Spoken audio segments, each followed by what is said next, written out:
Step back in time thousands of years to the vibrant heart of ancient India. Imagine a land teeming with life where the air hummed with the sounds of creation. The rhythmic clang of the blacksmith's hammer, the gentle whir of the potter's wheel, the intricate patterns woven on looms. This was a world powered not by machines but by human skill, ingenuity, and a deep rooted sense of community. Behind this busy world were the Shrenis, ancient India's guilds. They were powerful groups that shaped how things were made and sold. For a long time in ancient India, from around 600 BC to 1200 AD, Shrenis were important. They weren't just businesses, they were groups of craftspeople, merchants, and traders. They were key to how society and the economy worked.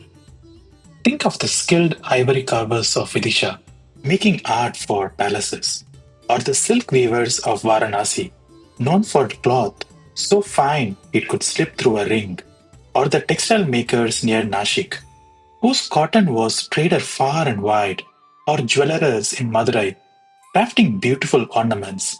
Studies brought together almost every craft and job across India.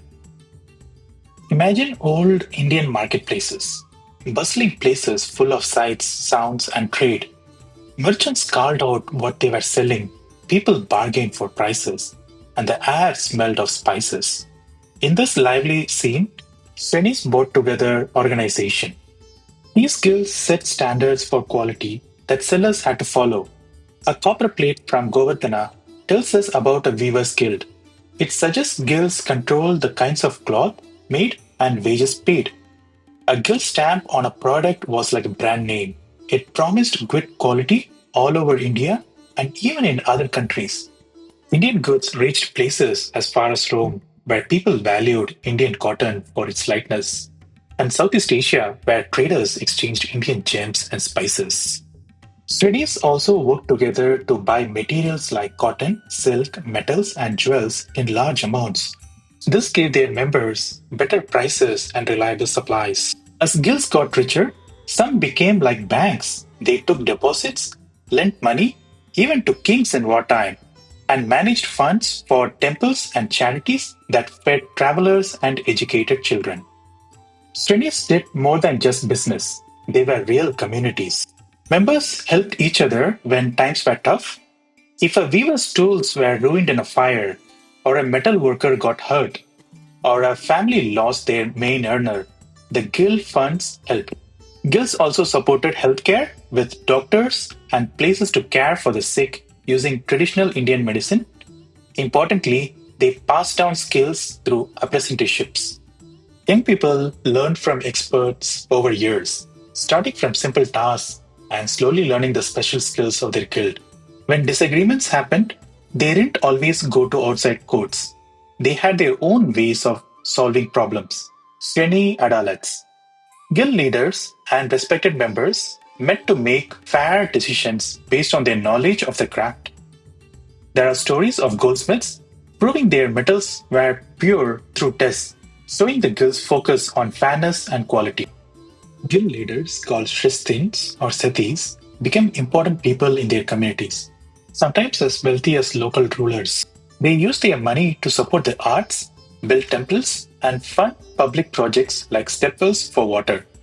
The beautiful southern gateway of Sanchi Stupa, still standing after 2000 years, was paid for by the Ivory Carvers Guild of Vidisha.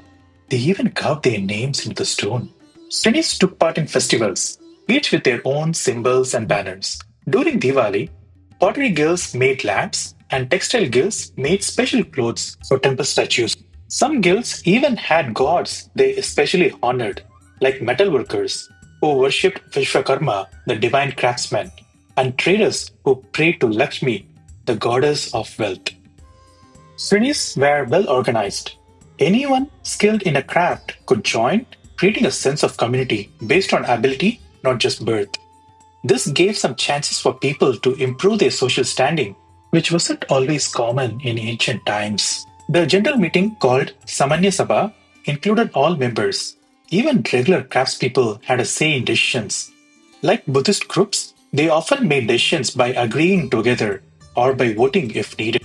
The guild head, Jetaka or Pramukha led the guild but was responsible to the meeting. There is a story from the 6th century about a guild head who misused money.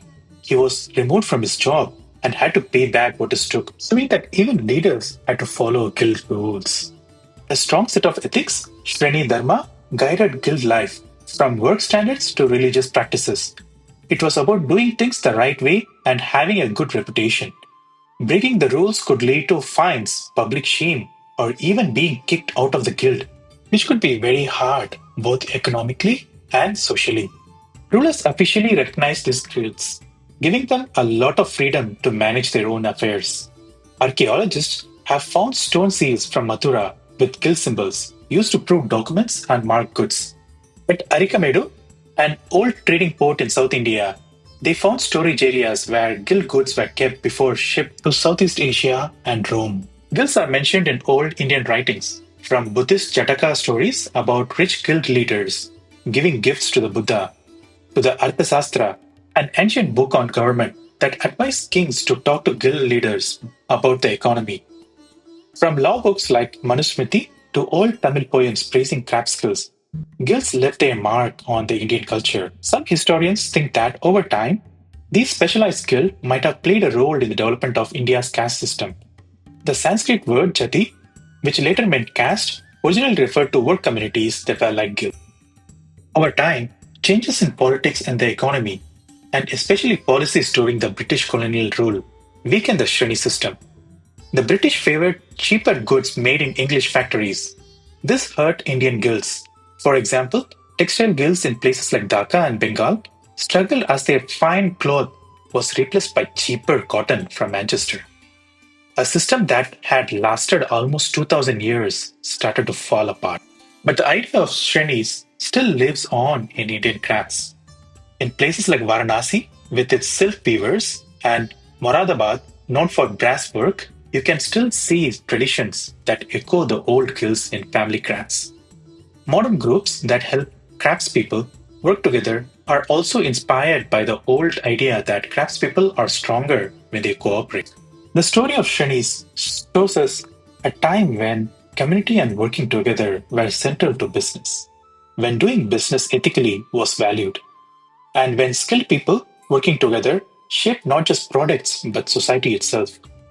Even today, the story of Shrenis might teach us something about the power of cooperation, community, and building systems that are good for both business and everyone else. Thanks for watching. Subscribe to us for more videos like this. See you soon.